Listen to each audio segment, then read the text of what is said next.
দেখুন গাছের আম দুধ দিয়ে খাবার জন্য রাখছি, একদম ফ্রেশ। সন সন একদম ফ্রেশ আম, কিন্তু ডাইরেক্ট দুধ দিয়ে খাওয়া যাবো। ভাষা পরিবর্তন হয়ে গিয়ে হইলে একটা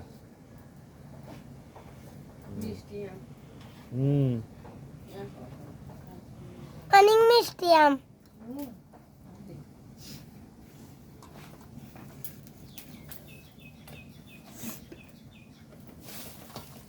আর গাছের আমি দি বললে গুলো কোথায় উঠছে রে আল্লাহ।